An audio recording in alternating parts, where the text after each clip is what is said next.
வணக்கம் ஃப்ரெண்ட்ஸ், சிறுகடிக்காசை சீரியலில் இன்னைக்கு எபிசோடில் என்ன நடக்குதுன்னு பார்க்கலாம் வாங்க. மீனாவோட அம்மா சந்திரா காய்கறிங்களை கட் பண்ணுறதுக்காக ஃப்ரண்ட் ரூமுக்கு எடுத்துட்டு வர்றாங்க. அப்போ ஹாய் ஆண்டின்னு சத்தம் கேட்க நிமிந்து பார்த்தா அங்கே ரேகா வந்து நிற்கிறாங்க. ஆமா அப்படின்னு கூப்பிட்டுட்டு இருக்க. எப்படி இருக்கீங்க ஆண்டின்னு கேட்க நான் நல்லா இருக்கேங்கிறாங்க சந்திரா. உட்காருமான்னு சேரை இழுத்து போடுறாங்க. பரவாயில்லைங்க ஆண்டி, ஒரு மீட்டிங் போகணும், அதை பற்றி சத்யா கிட்ட கொஞ்சம் பேசணும். அவர் இல்லையா ஆண்டி அப்படின்னு கண்ணாலேயே வீட்டை தொல்லாவுறாங்க ரேகா. அவன் இருக்காமா, மேலே துணிக்காய போட்டுட்டு இருக்கான் அப்படின்னு சந்திரா சொல்ல சரி நான் போய் பார்க்குறேங்கிறாங்க ரேகா. இருமா, அவனே வந்துடுவான் அப்படின்னு அவங்க அம்மா சொல்ல பரவாயில்ல ஆண்டி, நான் மேலே போய் பார்த்துக்கிறேன், உங்களுக்கு ஏதாவது ஒர்க் இருக்கும் நீங்க கண்டினியூ பண்ணுங்க அப்படின்னு ரேகா சொல்ல என்ன இந்த பொண்ணு தாராளமா அங்கேயும் இங்கேயும் போறேங்குது, ரொம்ப சாதாரணமா பேசுதுன்னு அப்படியே ஒரு மாதிரி பார்த்துட்டு இருக்காங்க சந்திரா. நான் போயிட்டு வரேன்ற மாதிரி ரேகா தலையாட்ட என்னடா இதுங்கிற மாதிரி சந்திரா நிக்க ரேகா போயிடுறாங்க. செய்ய வந்து வேலையை விட்டுட்டு அப்படியே குழப்பமும் யோசனையுமா நின்னுட்டு இருக்காங்க மீனாவோட அம்மா. மொட்டை மாடியில சத்யா துணியெல்லாம் உதறி பொறுப்பா காய போட்டுட்டு இருக்காரு. ரேகா அங்க வர்றாங்க. அவங்க ஹாய்னு சொல்ல காய போட்டுட்டு இருந்த சத்யா திரும்பி பாக்குறாரு. அவருக்கு பயங்கர ஆச்சரியமா அதிர்ச்சியுமா இருக்கு. ரேகா நீங்க இங்க திடீர்னு அப்படின்னு கேட்டுக்கிட்டே காய போட்டுறாரு. ஏன் டென்ஷன் ஆகுறீங்க, நான் உங்க வீட்டுக்கு வரக்கூடாதா அப்படின்னு ரேகா கேட்க இல்ல கீழே வெயிட் பண்ணி இருக்கலாம்ல, நான் வந்திருப்பேன்ல, நீங்க ஏன் மாடிக்கலாங்கிறாரு சத்யா. அதனால என்ன ரொம்ப பொறுப்பா வேலை பாக்குறீங்க போல அப்படின்னு ரேகா கேட்க கொஞ்சம் நார்மலுக்கு வந்துடுறாரு சத்யா. நம்ம வீட்டு வேலையை நாம தானேங்க பார்க்கணும், நீங்க கீழே போங்க நான் வந்துடுறேன் அப்படின்னு அவரு காய போட்டுக்கிட்டே சொல்ல இல்ல நான் உங்ககிட்ட கொஞ்சம் தனியா பேசணும், அதுக்கு இந்த ஸ்பாட் ஓகே தாங்கிறாங்க ரேகா. என்ன விஷயம், ஆபீஸ்ல ஏதாவது ப்ராப்ளமானு துணியை புழிஞ்சுக்கிட்டே கேக்குறாரு சத்யா. ஒன்னும் அபிஷியல் இல்ல, பர்சனல் அப்படின்னு ரேகா சொல்ல புளியறத விட்டுட்டு அப்படியே வெடுக்குன்னு திரும்பி பாக்குறாரு சத்யா. அவரு குழப்பமும் யோசனையுமா ரேகாவை பார்க்க ரேகா மைல்டா சிரிச்சிட்டு நிக்கிறாங்க. சத்யா எதுவும் சொல்லாம அந்த புழிஞ்ச துணியை காய போட போக நேத்து நைட்டு ஃபுல்லா நான் தூங்கவே இல்லைங்கிறாங்க ரேகா. சத்யாவுக்கு ஒரு மாதிரி பயமும் சங்கடமும் ஆயிடுது. துணியை மெதுவா இழுத்து விட்டுட்டே நிக்கிறாரு. கொஞ்சம் பொறுத்து திரும்பி ஏங்க உடம்பு எதுவும் சரியில்லையான்னு கேக்குறாரு. சிரிக்கிற ரேகா மைண்ட் தான் சரியில்லைங்கிறாங்க. நிறைய தாட்ஸ் அவங்க சொல்ல எதை பத்தின்னு கேக்குறாரு சத்யா. சொல்றேன், ஃபர்ஸ்ட் நான் கேட்குற கேள்விக்கு பதில் சொல்லுங்க அப்படின்னு ரேகா சொல்லிட்டு இருக்க. ஓகே அப்படின்ற மாதிரி அவங்கள ஒரு பார்வை பார்த்துட்டு திரும்பி துணி எடுத்து புழிஞ்சிட்டு இருக்காரு சத்யா. நம்ம ரெண்டு பேருக்குள்ள என்ன ரிலேஷன்ஷிப் இருக்குன்னு ரேகா கேட்க நீங்க நான் ஒர்க் பண்ற கம்பெனி ஓனரோட பொண்ணு, நாளைக்கு ஓனர், நான் உங்க கம்பெனில ஒரு எம்ப்ளாயி அப்படின்னு சொல்லிக்கிட்டே சத்யா எல்லாத்துக்கும் கிளிப்பு போடுறாரு. அவ்வளவுதானா அப்படின்னு ரேகா கேட்க டக்குன்னு திரும்பி ஐயோ சாரிங்க, நாம ரெண்டு பேரும் ஃப்ரெண்ட்ஸ்ன்னு சொல்லியிருக்கீங்கல்ல அப்படிங்கிற சத்யா மறுபடியும் கிளிப்போட ஆரம்பிக்கிறாரு. கூடவே மெதுவா நடந்துகிட்டு உங்க பாயிண்ட் ஆஃப் வியூல நாம ஃப்ரெண்ட்ஸ், என்னோட பாயிண்ட் ஆஃப் வியூல என்னன்னு தெரியுமா அப்படின்னு ரேகா சொல்ல சத்யா கொஞ்சம் பயத்தோட அப்படியே திரும்பி பாக்குறாரு. நேரத்துக்கு நான் தூங்குறதும் இல்ல, டைமுக்கு சாப்பிடுறதும் இல்ல, அதுக்கான ரீசன் யோசிச்சு பார்த்தா நீங்களா தான் இருக்கீங்க அப்படின்னு முகம் முழுக்க தயக்கம் இருந்தாலும் ரேகா சொல்லிட்டு இருக்காங்க. இல்ல புரியலங்க அப்படின்னு சத்யா சொல்ல எனக்கு சுத்தி வளைச்சி காம்ப்ளிகேட் பண்ண தெரியாது சத்யா, ஸ்ட்ரைட்டாவே சொல்றேன், ஐ திங்க் அப்படின்னு நிறுத்துறவங்க I mean love with you Sathya அப்படின்னு ரேகா சொல்லிட சத்யா பயங்கரமா அதிர்ந்து போயிடுறாரு. விஜயா ஒரு பக்கம் கனவு கண்டிட்டு இருக்க, சிந்தாமணி ஒரு பக்கம் கோட்டை கட்டிட்டு இருக்க, கண்களில் மின்னிடும் காதலை அன்றே கண்டேன் உன்னிடம் அப்படின்னு சீதா நினைச்ச மாதிரியே ரேகா இப்ப அவங்களோட லவ் டிக்ளேர் பண்ணிடுறாங்க சத்யாட்ட. என்ன என்ன சொன்னீங்க அப்படின்னு சத்யா தடுமாற்றத்தோட குழப்பத்தோட கேட்க எஸ் நான் உங்களை லவ் பண்றேன் அப்படின்னு ரேகா சொல்ல என்னங்க திடீர்னு இப்படிங்கிறாரு சத்யா. ரீசன் கேட்டா எனக்கு தெரியல, ஆனா உங்களை பார்த்ததுக்கு அப்புறம் உங்க கூட பழகினதுக்கு அப்புறம் இதுவரைக்கும் ஃபீல் பண்ணாத எமோஷனல்ல நான் ஃபீல் பண்றேன், எனக்கே இது புதுசா இருக்குன்னு லைட்டா வைக்கப்படுறாங்க ரேகா. சத்யா யோசனையும் தயக்கமா அங்கிருந்து 4 நகர்ந்து போய் நின்னுறாரு. அவரோட முதுக பார்த்துக்கிட்டே இதுக்கெல்லாம் என்ன காரணம்னு யோசிச்சப்போ இந்த எமோஷனலுக்கு லவ் தான் கரெக்டான டேக் ஆகுது, நீங்க தான் கரெக்டான மேட்ச்னு தோணுது அப்படின்னு ரேகா சொல்லிக்கிட்டே முதுக காட்டிட்டு இருக்க சத்யா பக்கமா நடந்து வர்றாங்க. அவர் அப்படியே அதிர்ச்சியோடவே நிக்கிறாரு. கையில எடுத்த கிளிப் அப்படியே நின்னுட்டு இருக்கு. சத்யா அப்படின்னு ரேகா கூப்பிட சத்யா திரும்பி பாக்குறாரு. நாம மேரேஜ் பண்ணிக்கலாமா அப்படின்னு ரேகா கேட்க சடனா வந்து இப்படி கேட்டீங்கன்னா அப்படின்னு பயமும் தயக்கமா சொல்றாரு சத்யா. எனக்குள்ள லவ் வச்சுக்கிட்டு என்னால உங்க கூட ஃப்ரெண்டா மட்டும் பழக முடியாது சத்யா அப்படின்னு ரேகா சொல்ல எனக்கு என்ன சொல்றதுன்னே தெரியல.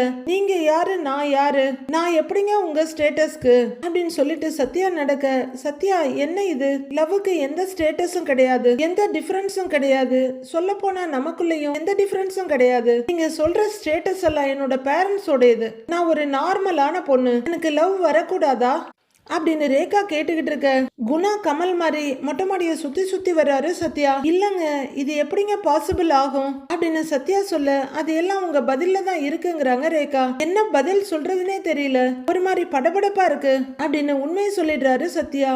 ஏன்னு கேக்குறாங்க ரேகா. என்கிட்ட யாரும் இப்படி எல்லாம் பேசுனது இல்ல, அதுவும் நீங்க இப்படி சொல்லுவீங்கன்னு நான் கொஞ்சம் கூட எதிர்பார்க்கல அப்படின்னு சத்யா சொல்ல, சின்னதா சிரிச்சிட்டு, உங்களோட இன்னோசென்ஸ் கூட உங்களை லவ் பண்றதுக்கு ஒரு காரணம் தான், நான் கேட்டதுக்கு நீங்க இன்னும் பதில் சொல்லவே இல்லைங்கிறாங்க ரேகா. நாம மேரேஜ் பண்ணிக்கலாமா அப்படின்னு ரேகா அவரோட கண்ணை பார்த்து கேட்க, அது அது அப்படின்னு சத்யா தயங்கிக்கிட்டு இருக்க, நோ சொல்ல மாட்டீங்கன்னு நம்புறேன் அப்படிங்கிறாங்க ரேகா. இல்லங்க இல்ல கொஞ்சம் டைம் கொடுங்க, யோசிச்சு பார்த்து சொல்றேங்கிறாரு சத்யா. ஷியோர், ஆனால் ரொம்ப டைம் எடுத்துக்காதீங்க, பாசிட்டிவான ஆன்சரை நான் எக்ஸ்பெக்ட் பண்ணுறேன். நான் லவ்வை சொன்னதுக்கப்புறம் அந்த பாயிண்ட் ஆஃப் வியூவில் யோசிச்சு பாருங்க, உங்களுக்கும் என்ன பிடிக்கலாம் அப்படின்னு ரேகா சொல்லிட்டு இருக்க, சத்யா யோசனையை தயக்கமா திரும்பி நிற்கிறாரு. அதுக்குள்ள ஏதோ பூகமா வந்த மாதிரி, சத்யா அப்படின்னு அவங்க அம்மா கத்திக்கிட்டு வர, அவரு திகைப்புல இருந்து மீண்டு அப்படிங்கிறாரு. என்னடா பண்ணிட்டு இருக்கிற அப்படின்னு கத்துறாங்க. அம்மா நான் எதுவும் அப்படின்னு அவர் தடுமாறிட்டு இருக்க, உங்ககிட்ட ஏதோ முக்கியமா பேச வந்திருக்காங்கன்னா இப்படி வெளியவே நிக்க வச்சு பேசிட்டு இருக்க, உள்ள கூட்டிகிட்டு வா அப்படின்னு அவங்க அம்மா கத்திக்கிட்டு இருக்காங்க. இல்ல ஆண்டி, நான் பேச வேண்டியதெல்லாம் பேசிட்டேன், இனிமே அவர் தான் அவரோட பதில சொல்லணும், நான் வரேன் ஆண்டி, பை சத்யா அப்படின்னு ரேகா அங்க இருந்து கிளம்பி போக, என்ன இது இவ பாட்டுக்கு வந்தா, இவ பாட்டுக்கு பேசுனேங்கிறா, இவ பாட்டுக்கு போறேங்கிறா அப்படின்னு பாக்குற சந்திரா சத்யா கிட்ட வந்து, என்னடா ஏதோ பதில் சொல்லணும்னு சொல்றா, நீ என்ன அவளுக்கு பதில் சொல்லணும்னு கேக்குறாங்க. அதெல்லாம் ஒண்ணும் இல்லம்மா, ஆபீஸ் விஷயமா அப்படின்னு சத்யா சொல்ல, சந்திராவுக்கு கொஞ்சம் ரிலாக்ஸ் ஆகுது. ஆபீஸ் விஷயம் தானே, அதுக்கு எதுக்கு இப்படி பேயறிஞ்ச மாதிரி இருக்கிற அப்படின்னு கேட்க, சமாளிக்க முயற்சி பண்ணிக்கிட்டே, அப்படிலாம் ஒன்றும் இல்லைம்மா, அவங்க கேட்டதுக்கு பதில் சொல்ல முடியல அதுதான் அப்படிங்கிறாரு சத்யா. டேய் நீ ரொம்ப புத்திசாலிடா, உன்னை நம்பி எவ்வளோ பெரிய பொறுப்பை கொடுத்துருக்காங்க, அதனால நீ நல்லா யோசிச்சு பதில் சொல்லு சரியா, இன்னும் ஸ்கூல் புள்ள மாதிரி விளையாண்டுகிட்டே இருக்காத, வா அப்படின்னு அறிவுரைகளை அள்ளி தெளிச்சிட்டு போறாங்க சந்திரா. சத்யா அப்படியே ஆணி அடிச்ச மாதிரி அதிர்ச்சியோட நின்னுடுறாரு. முத்து ஏதோ வீட்டையே காலி பண்ற மாதிரி அலப்பறை பண்ணிட்டு இருக்காரு. கட்டிலோட சட்டத்தெல்லாம் கழட்டிட்டு இருக்க, ரூம்குள்ள இருந்து வந்த விஜயா அதை பார்த்துட்டு இருக்காங்க. அப்போ அண்ணாமலை சட்டப்பட்டனை போட்டுக்கிட்டு, விஜயா நானு அப்படின்னு சொல்லிக்கிட்டே வர்றாரு. ஏங்க அப்படின்னு விஜயா கூப்பிட, அவர் பேச வந்ததை நிறுத்திட்டு என்னன்னு பாக்குறாரு. இதெல்லாம் பண்ணிதான் ஆகணுமா, கண்டிப்பா மனோஜ் ரூமை மாத்தணுமா அப்படின்னு விஜயா பரிதாபமா கேட்க, அதான் ஏற்கனவே முடிவு பண்ணியாச்சுல, அப்புறம் என்னன்னு கேக்குறாரு அண்ணாமலை. முத்து கழட்டின சட்டத்தெல்லாம் கொண்டு வந்து கீழே வைக்கிறாரு. அப்ப மனோஜும் வெளியே வந்து பரிதாபமா அம்மாவை பார்த்துட்டு நிக்கிறாரு. ஏங்க மனோஜ் படிச்சவன், தொழில அதிபரா இருக்கான், அவனை போய் ஹால்ல அப்படின்னு விஜயா பயங்கரமா இழுத்துட்டு இருக்க, அவனை ஏத்தி விடுறதே நீதான், தொழில் பண்றேன்னு ஊரை சுத்தி கடன் வாங்கி வச்சிருக்கான் அப்படின்னு அண்ணாமலை சொல்லிட்டு இருக்கு. காதையும் கண்ணையும் இங்க வச்சுட்டு கையில வேலையை பார்த்துட்டு இருக்காரு முத்து. மனோஜ் ரொம்ப ஃபீலிங்கோட நின்னுட்டு இருக்க, அதெல்லாம் அவன் சரி பண்ணிடுவாங்க, அவனுக்கு தனியா ரூம் இல்லைன்னா எப்படிங்க அப்படின்னு விஜயா கேட்க, பேசி முடிச்ச விஷயத்த திரும்ப திரும்ப பேசிட்டு இருக்காத அப்படின்னு சலிச்சுக்கிறாரு அண்ணாமலை. ஏங்க அவனும் படிச்சு முடிச்சு பெரிய வேலை பார்த்திருந்தா கௌரவமா இருந்திருக்குங்க. ஒரு ஆபீஸுக்கு போனா படிச்சிருக்கான்னு தனியா ரூம் கொடுப்பாங்க, முத்து மாதிரி படிக்காதவங்க கூட்டத்தோட கூட்டமா இருந்துட்டு போவாங்க அப்படின்னு விஜயா சொல்லிட்டு இருக்க, இத பாருன்னு விரல நீட்டுறாரு அண்ணாமலை. அப்பா இங்க பாருப்பா, அப்படியே கையெல்லாம் புல்ல அரிக்குது, அம்மா என்னை பத்தி எவ்வளவு பெருமையா பேசுறாங்க பத்தியா அப்படின்னு சர்க்காஸ்டிக்கா சொல்லிட்டு அம்மாவை பாக்குறாரு முத்து. விஜயா பசங்களுக்கு நடுவுல இப்படி பாகுபாடு பார்க்காதன்னு எத்தனை தடவை சொல்லிட்டேன் உன்ட்ட, மனோஜ் மட்டும்தான் உன் பையனா, அவன் உன் பையன் இல்லையா அப்படின்னு அண்ணாமலை கேட்க, ஒரு பார்வை பாக்குறாங்க விஜயா முத்துவ. அவனை பத்தி சொல்லி பெருமைப்பட்டுக்கிற அளவுக்கு அவன் எதையும் செஞ்சதில்லையே அப்படின்னு விஜயா சொல்ல, உன் கண்ணுக்கு எதுவும் தெரியலன்னு சொல்லு, அவன் எல்லாத்துக்கும் நல்லதுதான் பண்றான். ஒரு ஆபீஸ்ல படிச்சவன் படிக்காதவன் வேறுபாடு பார்க்கலாம், ஒரு அப்பா அம்மா இப்படி பார்க்கலாமா, நீ இப்படி பேசும்போது முத்துவோட மனசு எவ்வளவு கஷ்டப்படணும் யோசிச்சு பாத்தியா அப்படின்னு அண்ணாமலை சொல்ல, நம்மள மாதிரியே முத்துவுக்கும் பயங்கர சலிப்பா இருக்கு, இந்த டைலாக் எத்தனை தடவை தான் கேட்கறது அப்படின்னு நினைக்கிறவர், அப்பா விடுப்பா, இதெல்லாம் எனக்கு ஒன்றும் புதுசு இல்லப்பா, பழகி போச்சு, சில நேரம் அவங்க இப்படி எதுவும் பேசலன்னா தான், என்னடா இன்னைக்கு இவங்க எதுவுமே பேசலையே, இன்னைக்கு பொழுது அப்படியே டல்லா போகுமேன்னு தோணும், அவங்க அப்படியே பேசிட்டு போகட்டும்ப்பா, பரவாயில்ல அப்படின்னு முத்து சொல்ல பயங்கர டென்ஷன் ஆகுற விஜயா, டேய் நீ சும்மா இருடா. மனோஜ் இப்படி ஹால்ல படுத்தா பாவம், அவனுக்கு ஏசி இல்ல, இந்த ஃபேன்ல சரியா காத்தும் வராது, கொசு வேற கடிக்கும், அவனுக்கு ஜுரம் கிர வந்துருச்சுன்னா அப்படின்னு எல்லா ஆங்கிள்லயும் யோசிச்சு கவலைப்படுறாங்க விஜயா. அவனுக்கு வருதோ இல்லையோ, அவனுக்கு ரூம் இல்லைன்னு நினைச்சு அம்மாவுக்கு வந்துரும் போல இருக்குப்பா அப்படிங்கிறாரு முத்து. அப்பா ஹால்ல எல்லாம் படுத்து பழக்கம் இல்லப்பா அப்படின்னு மனோஜ் ராப்பிச்சக்காரை மாதிரியே சொல்லிட்டு இருக்க. வேணும்னா அதுக்கும் போய் படிச்சுட்டு வரியாடா அப்படின்னு பதிலடி கொடுக்குறாரு முத்து. மனோஜ் பக்கம் திரும்புற அண்ணாமலை, முத்துவும் மீனாவும் வெளியே படுத்துக்கிட்டாங்கன்னா அவங்களுக்கு மட்டும் இந்த பழக்கமா அப்படின்னு கேட்க, உடனே விஜயாவுக்கு பத்திக்கிட்டு வருது. ஏன் இந்த மகாராணி தனி ரூம்ல தான் இருப்பாளா?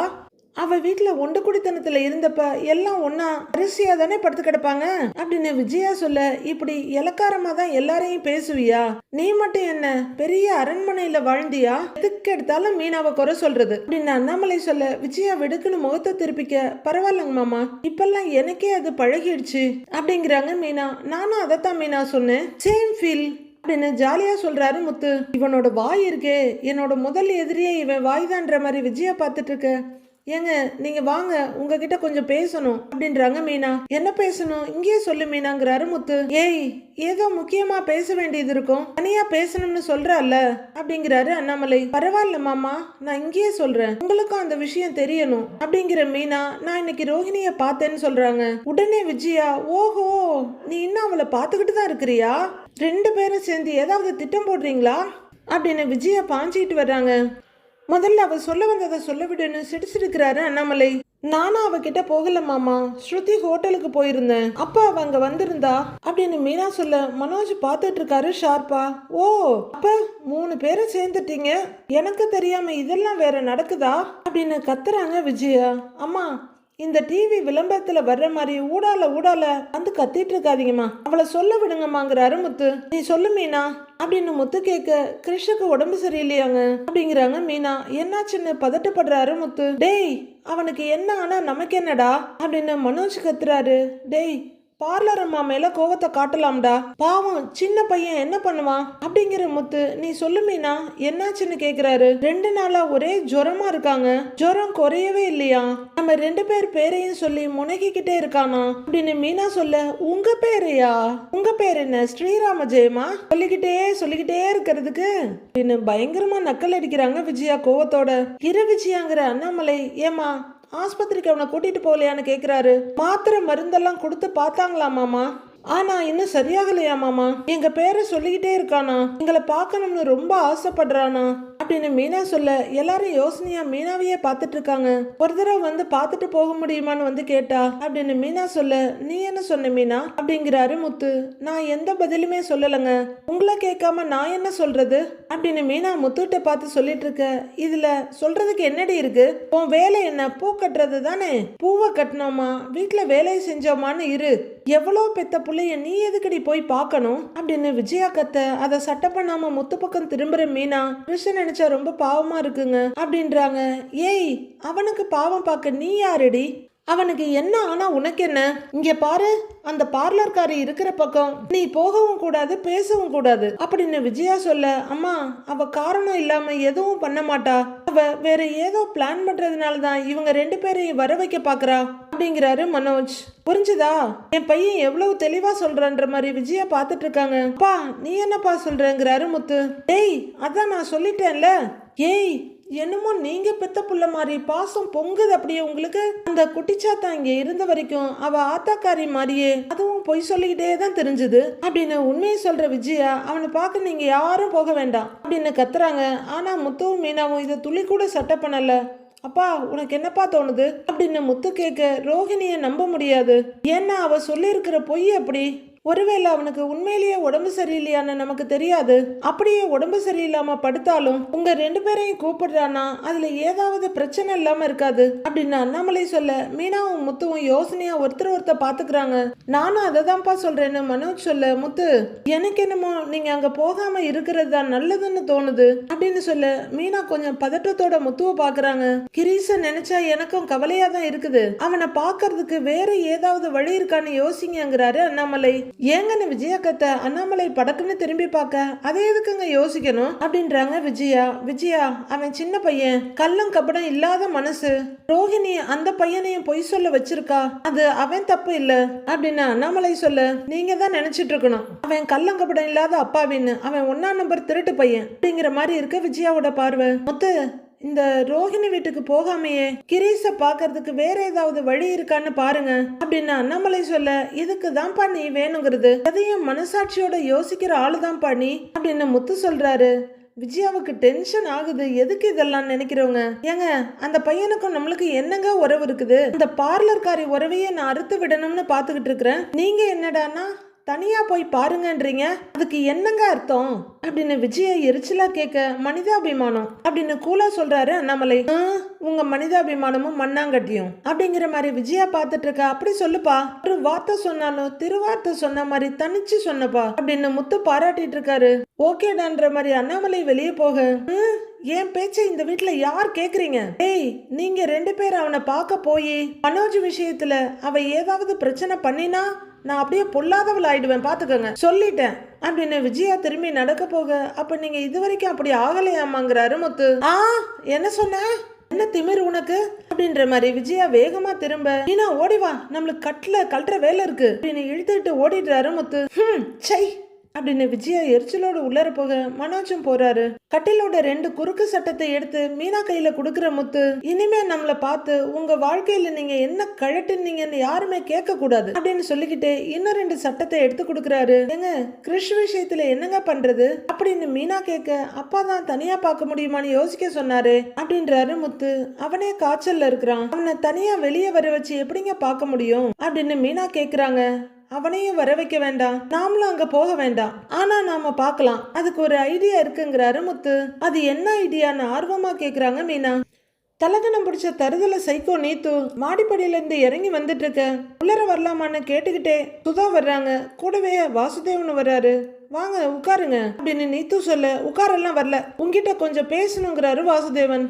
சொல்லுங்கன்னு நீத்து பார்க்க 2 பேரும் முறைச்சிட்டு இருக்காங்க. வந்த விஷயத்த சொல்லுங்கன்னு நீத்து சொல்ல கால் சரியாயிடுச்சு போல அப்படின்னு குதர்க்கமா கேக்குறாங்க சுதா. நீத்து தென்னாவட்டா ஒரு பார்வை பார்த்துட்டு எனக்கு வில் பவர் அதிகம், எதுவா இருந்தாலும் ஃபேஸ் பண்ணி தாண்டி வந்துருவேன், நீங்க வந்த விஷயத்த சொல்லுங்கன்னு திமிரா கேக்குறாங்க நீத்து. என்ற மோளோட புருஷன் ரவி உனக்கு 9 லட்சம் கொடுக்கணும்னு சொன்னாரு, அதுக்கான செக் இது அப்படின்னு செக்க காட்டுற வாசுதேவன். ஆனா அதுக்கு ஒரு கண்டிஷன் உண்டு, என் மோள் ஸ்ருதி சொன்ன மாதிரி உனக்கும் ரவிக்கும் எந்த லவ்வும் இல்லைன்னு நீ சோசியல் மீடியாவுல வீடியோ போடணும் அப்படின்னு வாசுதேவன் சொல்லிட்டு இருக்க. அது மட்டும் இல்ல, என் பொண்ணுகிட்ட நீ மன்னிப்பு கேட்கணும், உன்னால அவ ரொம்ப மன கஷ்டத்துல இருக்கா, உனக்கு அவ கஷ்டம்லாம் புரியாது அப்படிங்கிறாங்க சுதா. என்ன சொன்னதெல்லாம் ஞாபகம் இருக்கா அப்படின்னு வாசுதேவன் கேட்க அமைதியா நிக்கிறாங்க நீத்து. என்ன எதுவும் பேசாம அமைதியா நிக்கிற அப்படின்னு சுதா கோபமா கேட்க நீங்க பேசுறீங்க, நான் அதை கேக்குறேன், ஆனா நீங்க சொன்ன எதையுமே என்னால பண்ண முடியாதுங்கிறாங்க நீத்து. எடி வாங்கினது பத்தலையா உனக்கு, பொண்ணை பெத்துட்டேன்னு தான் பொறுமையா பேசிட்டு இருக்கு, ஒழுங்கு மரியாதையா இந்த செக்கை வாங்கிக்கிட்டு நான் சொன்னதை செஞ்சுட்டு இந்த ஊரை விட்டோ நாடை விட்டோ ஓடிடு, இல்லனா அப்படிங்கிறாரு வாசுதேவன். இல்லனா மறுபடியும் அடிக்க ஆள் அனுப்புவீங்களா, நீங்க போக சொன்னா நான் போகணுமா அப்படின்னு திமிர் பார்வையோட கேக்குறாங்க நீத்து. ஏய், இப்படி அடுத்தவ புருஷனை வேணும்னு நினைக்கிறியே, உனக்கு வெக்கமா இல்லைங்கிறாங்க சுதா. நான் வேணும்னு நினைக்கவே இல்லையே, நான் அவரை லவ் பண்றேன் அவ்வளவுதாங்கிறாங்க நீத்து. ச்சே, நீ எல்லாம் என்ன ஜென்மமோ அப்படின்னு சுதா சொல்ல ஆக்சுவலா நானே ஒதுங்கி போயிருப்பேன், ஆனா என்னை இந்த அளவுக்கு கொண்டு வந்ததே நீங்க தான். நான் இப்ப நினைச்சா கூட உங்க மேல போலீஸ் கம்ப்ளைண்ட் கொடுக்க முடியும் அப்படின்னு நீத்து சொல்ல எரிச்சலா 2 பேரும் ஒருத்தர் பாத்துக்கிறாங்க. எங்க பொண்ணு வாழ்க்கையை கெடுக்க பார்த்தா எங்களுக்கு கோபம் வராதா, அதான் பணம் கொடுக்கறோம்ல அதை வாங்கிக்கிட்டு போயிடுன்னு கத்துறாங்க சுதா. ஆண்டி, இதை விட 3 மடங்கு அதிகமா நான் உங்களுக்கு பணம் தர்றேன், நீங்க உங்க ஹஸ்பண்டை விட்டு போயிடுறீங்களா அப்படின்னு முழு சைக்கோவா மாறின நீத்து கேட்க ஏய் அப்படின்னு கத்துறாங்க சுதா. கோபம் வருது இல்ல, எனக்கும் அப்படிதான் இருக்கும், ரவியை விட்டு நான் போகவே மாட்டேங்கிறாங்க நீத்து. ஏய், ரவி என் பொண்ணோட புருஷன்டி அப்படின்னு சுதா கத்த நான் இல்லைன்னு சொல்லவே இல்லையே, நான் ரவியை லவ் பண்றேன், தட்ஸ் இட். இப்ப கூட பாருங்க, என் மேல இருக்க கேர்ல உங்ககிட்ட வந்து எனக்காக பணம் கேட்டிருக்காரு, ஆனா எனக்கு உங்க பணம் வேண்டாம், பிளஸ் உங்க பொண்ணு லைஃப்ல நான் வரவே மாட்டேன், ஆனா நான் ரவியை லவ் பண்றேன் அப்படின்னு நீத்து சாவகாசமா அவங்க உட்கார்ந்துருக்க சேர்ல சாஞ்சிக்கிறாங்க. ஏட்டா இது என்ன பிராந்தானு சொன்னதே சொல்லிட்டு இருக்கான்றாங்க சுதா. ஆன்டி நமக்கு பிடிச்ச கடவுளை கும்பிடுறதுக்கு நம்மளுக்கு ரைட்ஸ் இருக்குல்ல, அதே மாதிரி எனக்கு பிடிச்சவரை நான் லவ் பண்றேன், அத கூடாதுன்னு சொல்ல ரவிக்கு கூட ரைட்ஸ் இல்லைங்கிறாங்க நீத்து. என் பொறுமையை ரொம்ப சோதிக்கிற, மரியாதையா இந்த பணத்தை வாங்கிட்டு எங்கேயாவது இங்க இருந்து ஓடிடு, உங்க ஊர் பக்கமா போயிடு அப்படின்னு வாசுதேவன் சொல்ல, நான் எங்க போகணும்னு நீங்க சொல்லக்கூடாது, ரவி எங்க இருக்காரோ அங்கதான் நான் இருப்பேன் அப்படிங்கிறாங்க நீத்து. இப்படியே பண்ணிக்கிட்டு இருந்தா நீ இருக்கவே மாட்ட, நின்ற முகத்துல ஞான் அப்படின்னு வாசுதேவன் சொல்ல, நிறுத்துங்கன்ற மாதிரி கையை காட்டுற நீத்து. நீங்க என்ன சொல்ல வர்றீங்கன்னு எனக்கு புரியுது, நீங்க என்ன மிரட்டினாலும் நான் பயப்பட மாட்டேன், உங்களுக்கு என்னெல்லாம் பண்ண தோணுதோ பண்ணுங்க, ஆல்ரெடி நீங்க பண்ணின வேலையில ரவிக்கு என் மேல சிம்பத்தி வந்துருச்சு, நீங்க என்ன பண்ணாலும் அவருக்கு என் மேல லவ் வரும், ஸ்ருதிய விட்டுட்டு என்கிட்ட வர்றதுக்கு சான்ஸ் இருக்கு அப்படின்னு சொல்றாங்க நீத்து. ஏய் உன்னை ஞான் அப்படின்னு வாசுதேவன் வேகமா வர, ஏட்டா வேண்டாம் அப்படின்னு தடுக்கிறாங்க சுதா. நான் இப்ப கூட சொல்றேன், உங்க பொண்ணு லைஃப்ல நான் வரவே மாட்டேன், ஆனா ரவிய லவ் பண்ண கூடாதுன்னு சொல்றதுக்கு உங்களுக்கும் ரைட்ஸ் இல்ல, நான் மறுக்கவும் மாட்டேன் அப்படின்னு நீத்து சொல்ல, என்னடி நின்ற இஷ்டத்துக்கு பேசுற, நான் யாருன்னு நீ அறியோ, என் மகளோட வாழ்க்கைக்காக இங்க வந்திருக்கேன், அதுக்காக வேண்டி என்ன பொல்லாதவனா மாத்திடாத அப்படின்னு வாசுதேவன் கோவத்துல கொந்தளிச்சிட்டு இருக்க. இருங்க சார், எனக்கு மலையாளம் தெரியாது, நீங்க பேசுறதும் புரியாது, அதே மாதிரி உங்களுக்கு ஏன் ஃபீலிங்ஸும் புரிய போறது இல்ல அப்படின்னு நீத்து சொல்லிட்டு இருக்க. ஐயோ, நாம இவளை வச்சு செய்யலான்னு பார்த்தா இவ தான் நம்மளை வச்சு செஞ்சிட்டு இருக்கா, நாம தான் வசமா வந்து இவகிட்ட மாட்டிக்கிட்டோமோ, சரியான அரலூசா இருக்காளேன்ற மாதிரி பாத்துட்டு இருக்காங்க சுதா. ஆனா என்ன கொன்னுடுவேன்னு சொல்ற மாதிரி தெரியுது, ரவிய நான் மறக்கணும்னா அது என் உயிர் போனாதான் நடக்கும் அப்படின்னு சொல்லிட்டு இருக்காங்க நேத்து. ஏட்டா இவ ஒரு மாதிரி பெண்ணானோ, இவகிட்ட பேசி ஒரு பிரயோஜனமும் இல்ல, நீங்க வாங்க நம்ம போலாம் அப்படின்னு சுதா இந்த அரலூசு கிட்ட இருந்து தப்பிச்சா போதுன்னு போறாங்க. வாசுதேவன் நின்னு முறைச்சிட்டு இருக்க, பாய் ஆண்டி, பாய் அங்கிள் அப்படின்னு கையாட்டிட்டு சிரிச்சிட்டு இருக்காங்க நேத்து. கல்யாணி தான் பெத்த தவ புதல்வனுக்கு கஞ்சி ஊட்டி விட்டுட்டு இருக்காங்க. 2 ஸ்பூன் வாங்கினவரு, அம்மா வேண்டாம் எனக்கு போதுங்கிறாரு, இன்னும் கொஞ்சம் தான் கிரிஷ், கொஞ்சமாவது சாப்பிடு அப்படின்னு கல்யாணி சொல்லிட்டு இருக்க. அப்படின்னு கிரிஷ் தலையாட்டிட்டு இருக்காரு. டோர்பெல் ரிங் ஆகுது. 2 பேரும் திரும்பி பார்க்கக்குள்ள இன்னொரு தடவை ரிங் ஆகுது. அம்மா அது யாருன்னு போய் பாருங்கிறாங்க கல்யாணி. அப்படின்னு அவங்க அம்மா வெளியே போக, ப்ளீஸ் கொஞ்சம் தான் கிரிஷ், கொஞ்சம் தான், கொஞ்சம் சாப்பிடு சாப்பிடு அப்படின்னு ஸ்பூனை வாய்கிட்ட கொண்டு போய் காட்டிட்டு இருக்காங்க. கல்யாணியோட அம்மா கதவை திறந்து விட சிந்தாமணி தான் நிக்கிறாங்க. உள்ளர வர்றவங்க, எப்படிமா இருக்கீங்கன்னு கேட்க, வாங்க வாங்க நான் நல்லா இருக்கேங்கிறாங்க அவங்க அம்மா. ரோஹிணி இருக்காளான்னு கேட்க, அவ உள்ளதான் இருக்கிறா, வாங்கன்னு சிந்தாமணிய கூட்டிட்டு போறாங்க அவங்க அம்மா. கொஞ்சம் தான் கிரிஷ் அப்படின்னு ரோஹிணி ஊட்டி விட்டுட்டு இருக்க. ரோஹிணி அப்படின்னு சிந்தாமணி கூப்பிட, வாங்க ஆண்டின்னு திரும்பி பாக்குறாங்க ரோஹிணி. என்னாச்சு இப்ப பையனுக்கு எப்படிமா இருக்கு ரோஹிணி அப்படின்னு சிந்தாமணி கேட்க, இன்னும் காய்ச்சல் அப்படியே தான் இருக்குங்கிறாங்க கல்யாணி. சரி டாக்டர் கிட்ட பேசுனியான்னு சிந்தாமணி கேட்க, அவங்க கிட்ட பேசுனேன் ஆண்டி, டேப்லெட் கொடுக்க சொல்லியிருக்காங்க அப்படின்னு கல்யாணி சொல்ல, அப்படியா, சரி சரி சரி சரியாயிடும் பயப்படாத அப்படின்னு சிந்தாமணி சொல்லிட்டு நிக்க. அம்மா இத கிறிஷுக்கு கொடுமா அப்படின்னு கையில இருக்க போல அவங்க அம்மா கையில கொடுத்துட்டு எழுந்திருக்கிறாங்க கல்யாணி. ஏதோ பேசுறதுக்காக தான் வந்திருக்காங்கன்னு புரிஞ்சுக்கிற கல்யாணி, வாங்க ஆண்டின்னு கூப்பிட்டுக்கிட்டு வெளியே வர்றாங்க. இந்த வீடு வசதியா தானே இருக்கு ரோஹிணி, இல்லன்னா சொல்லு வேற வீட்டுக்கு போயிடலாம், வேற வீடும் கூட இருக்கு அப்படின்னு சிந்தாமணி சொல்ல, ஐயோ இல்ல ஆண்டி, ஆல்ரெடி நீங்க எனக்காக நிறைய பண்ணிருக்கீங்க, எங்களுக்கு இங்க வசதியா தான் இருக்குங்கிறாங்க கல்யாணி. சரி உனக்கு வேற என்ன தேவை இருந்தாலும் எனக்கு போன் பண்ணு அப்படின்னு சிந்தாமணி சொல்ல, சரின்னு தலையாட்டுறாங்க கல்யாணி. டைவர்ஸ் கேஸ ஜெயிச்சிருவ போல இருக்கே அப்படின்னு சிந்தாமணி சொல்ல, ஒரு சந்தோஷ புன்னகையோட, நம்பிக்கை இருக்கு ஆண்டி பாக்கலாங்கிறாங்க கல்யாணி. உன் புருஷன் உன் பக்கம் வர்ற மாதிரி இருக்காரா இல்லையா அப்படின்னு சிந்தாமணி கேட்க, அதுக்கான முயற்சியும் பண்ணிக்கிட்டு தான் ஆண்டி இருக்கிறேன், ஆனா எனக்கு இப்ப கிருஷ்ணன் நினைச்சாதான் கவலையா இருக்குன்றாங்க கல்யாணி. கவலைப்படாத எல்லாம் சரியாயிடும் அப்படின்னு சிந்தாமணி சொல்ல, இல்ல ஆண்டி அவன் அடிக்கடி முத்து மீனா பேரை சொல்லிக்கிட்டே இருக்கான், சொல்லி சொல்லி புலம்பிக்கிட்டே இருக்கான், அவங்கள பாக்கணும்னு ஆசைப்படுறான் அப்படின்னு கல்யாணி சொல்ல, கொஞ்ச நாள் அவங்க கூட இருந்தான்ல அந்த பாசம்தான், புள்ள ஆசைப்பட்டு மட்டும் என்ன ஆக போகுது, அவங்க என்ன வரவா போறாங்க அப்படிங்கிறாங்க சிந்தாமணி. நான் மீனாவை பார்த்து பேசுனேன் ஆண்டி அப்படின்னு கல்யாணி சொல்ல, அப்படியா அப்படின்னு ஆச்சரியமா கேக்குறாங்க சிந்தாமணி. ஆமான்னு தலையாட்டுற கல்யாணி, கிருஷ் நிலைமையை சொல்லி வந்து பார்க்க முடியுமான்னு கேட்டேன் அப்படின்னு கல்யாணி சொல்ல, அவ என்ன சொன்னா அதுக்குன்னு கேக்குறாங்க சிந்தாமணி. எந்த பதிலுமே சொல்லவே இல்ல, வருவாங்களான்னு தெரியல அப்படின்னு கல்யாணி சொல்ல, இவகிட்ட பேசி எப்படியாவது தடுக்கணுமே அப்படின்னு யோசிக்கிற சிந்தாமணி, அவங்க எப்படிமா இங்க வருவாங்க, உன்னை விரட்டிட்டோன்னு சந்தோஷமா இருக்காங்க, நீ அவங்கள வர சொன்னதுக்கு பதில் மனோஜ வர சொல்லி கேட்டிருக்கலாம், அப்படின்னு சிந்தாமணி சொல்ல என்ன சம்பந்தம் இல்லாம சொல்றீங்கன்ற மாதிரி பாக்குறாங்க கல்யாணி. அவரை உன் பக்கம் வர வைக்கணும்னு தானே யோசிச்சுட்டு இருக்கிற. இந்த மாதிரி ஒரு காரணத்தை சொல்லி வர வச்சிருந்தா உன் வாழ்க்கையிலயும் ஒரு நல்லது நடந்திருக்கும்ல அப்படின்னு சிந்தாமணி சொல்ல இது எனக்கு தோணவே இல்ல ஆண்டி அப்படிங்கிறாங்க கல்யாணி. நீ மனோஜ் ரொம்ப விட்டு பிடிக்கணும்லாம் நினைக்காத. அதுக்கப்புறம் மாஸ்டர் அவரை மொத்தமா இழுத்துக்குவாங்க. அவரு ஏற்கனவே அம்மா பேச்சு கேட்கிற புள்ள வேற. நீ அவர்கிட்ட கிரிஷ் உங்க பேரையும் சொல்லி புலம்புறான்னு சொல்லு அப்படின்னு சிந்தாமணி சொல்ல உடனே உலகமகா உண்மைக்கு பொருந்த மாதிரி ஆனா அவன் முத்துமீனா பேரை சொல்லி தானே புலம்புறான் அப்படிங்கிறாங்க கல்யாணி. அது இருக்கட்டும், ஆனா நீ மனோஜ் கிட்ட அப்படித்தானே சொல்லி இருக்கணும். என்னம்மா பொழைக்க தெரியாத பொண்ணா இருக்கியே அப்படின்னு சிந்தாமணி சொல்ல ஓ மனோஜ் கிட்ட இப்படி பிட்டை போட்டு பாத்துருக்கலாமோ அப்படின்னு யோசிக்கிறாங்க ரோஹிணி. ஏற்கனவே இவங்க பல விதத்துல மனோஜை மயக்கிறதுக்கு ட்ரை பண்ணிட்டு இருக்காங்க. அதுக்கெல்லாம் கூட யோசிக்கிறவரு பையனை பார்க்கணும்னு சொன்னா கண்டிப்பா வரவா போறாரு. சரி, அடுத்து ரோஹிணி என்ன ஆட்டம் ஆட போறாங்க, அதுக்கு யார் யாரெல்லாம் தாளம் போட போறாங்கன்னு பொறுத்திருந்து பார்க்கலாம் ஃப்ரெண்ட்ஸ்.